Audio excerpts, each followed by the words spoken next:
मैंने सुना है बेटा कि तुम गरीबों को मुफ्त में खिलाते हो। हम पति पत्नी 3 दिन से भूखे हैं। भूख से हमारी हालत खराब है। क्या तुम हम दोनों को छोले भटूरे खिला सकते हो? हमारे पास पैसे नहीं हैं। माफ करो बाबा, आज मैं किसी को मुफ्त में नहीं खिला रहा। बाबूलाल की बात सुनकर वहाँ पर खड़े हुए लोग बाबूलाल को देखकर हंसने लगे।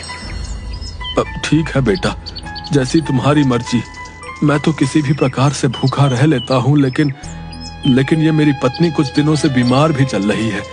तुम ऐसे ही कुछ खिला दो। मेरी मजबूरी समझो बाबा, मुझसे किसी को भूखा नहीं देखा जाता, लेकिन आज मैं बहुत मजबूर हूँ। अगर आज भी मैंने मुफ्त में खिला दिया तो मेरी बहुत ज्यादा बदनामी और बेइज्जती हो जाएगी। मेरे पास पैसे तो नहीं है बेटा, लेकिन हाँ, कुछ मिट्टी के कंकड़ पड़े हुए हैं। तुम उन मिट्टी के कंकड़ों के बदले मुझे और मेरी पत्नी को छोले भटूरे खिला सकते हो। बाबा, मैं भला मिट्टी के कंकड़ों का क्या करूंगा? मुझे पैसों की जरूरत है। गरीब की दी हुई कोई भी चीज बेकार नहीं होती बेटा। एक ना एक दिन वो काम जरूर आती है। उपहार समझकर रख लेना। बाबूलाल को उस बुजुर्ग पर बहुत ज्यादा तरस आया। ठीक है बाबा, लाओ उन मिट्टी के कंकड़ों को तो मैं तुम्हारा आशीर्वाद समझकर रख लेता हूँ। तुम दोनों जितना खा सकते हो उतना खा लो।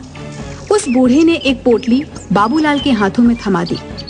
बाबूलाल ने देखा उसमें मिट्टी के कंकड़ रखे हुए थे। बाबूलाल दोनों पति पत्नी के लिए गर्मा गर्म छोले भटूरे बनाने लगा।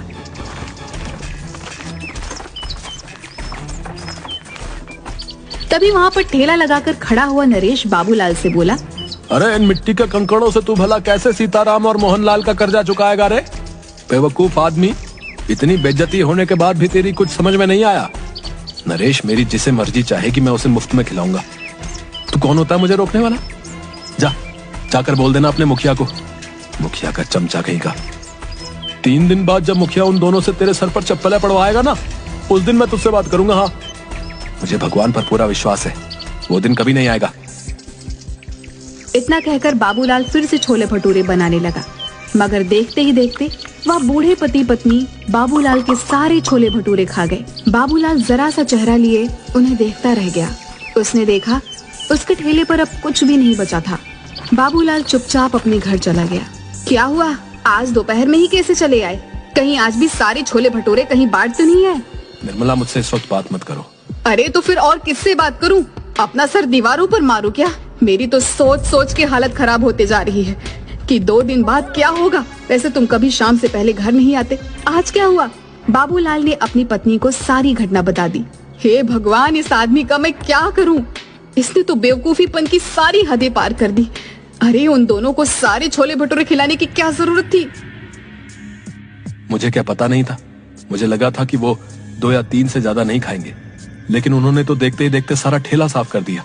लाओ, मुझे भी दिखाओ आखिर उन दोनों ने कौन सी मिट्टी के कंकड़ दे दिए हैं जिसके बदले तुम आज सारे छोले भटूरे उनमें लुटा कर आ गए। वहाँ पर खड़े लोग तुम्हारा मजाक गलत नहीं उड़ा रहे थे। भला कोई मिट्टी के कंकड़ के बदले छोले भटूरे खिलाता है क्या?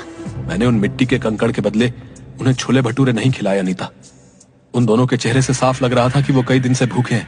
लाओ दो मुझे, मैं भी तो देखूं उन गरीबों के उपहार में ऐसा क्या है। बाबूलाल ने उदास मन से वह पोटली अपनी पत्नी को दे दी और पोटली में कंकड़ देखकर निर्मला गुस्से से चीखते हुए बोली, हाय राम, अब इस कंकड़ का क्या करूं? लगता है तुम्हारी किस्मत में सीताराम और मोहनलाल के हाथों चप्पल खाना ही लिखा है। अब जो होगा देखा जाएगा निर्मला। अगर भगवान ने मेरी किस्मत में गांव वालों के सामने मेरी बेइज्जती ही लिखी है तो उसे कोई नहीं बदल सकता। बाबूलाल वहाँ से चला गया और 2 दिन बाद बाबूलाल पंचायत में सर झुकाए खड़ा था।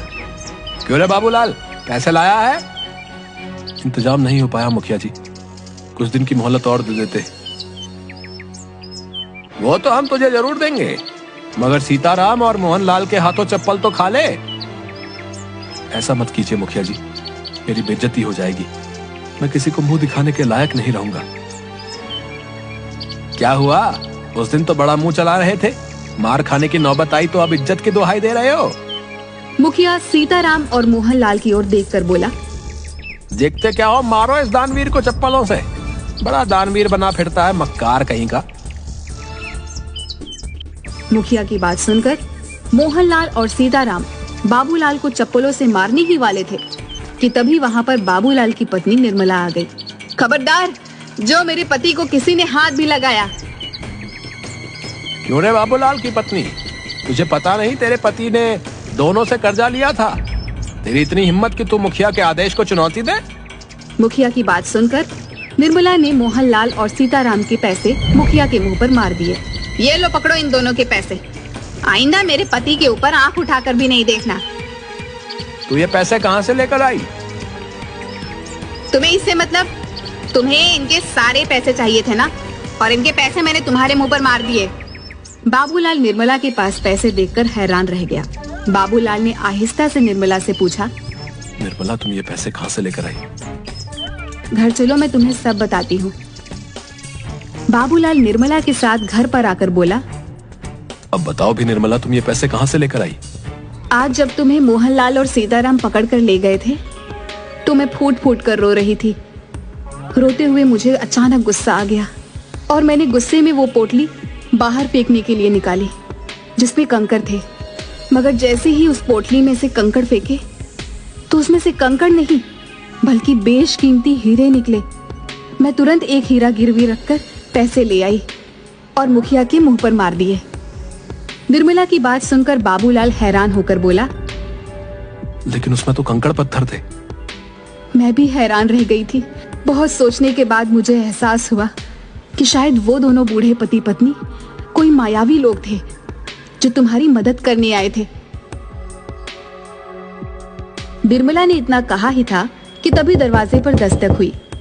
निर्मला उन हीरों को देखने में खोई हुई थी। बाबूलाल ने जाकर दरवाजा खोल दिया।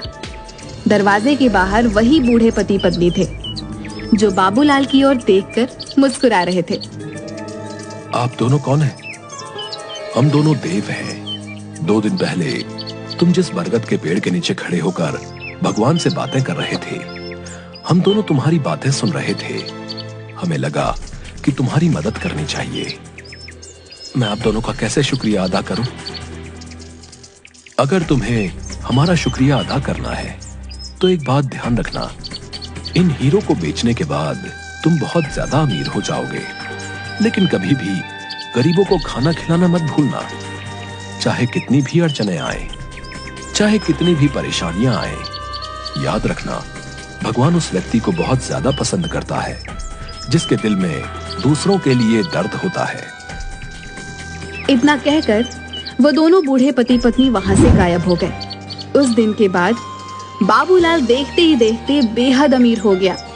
लेकिन वो आज भी गरीबों को मुफ्त में छोले भटूरे खिलाता है।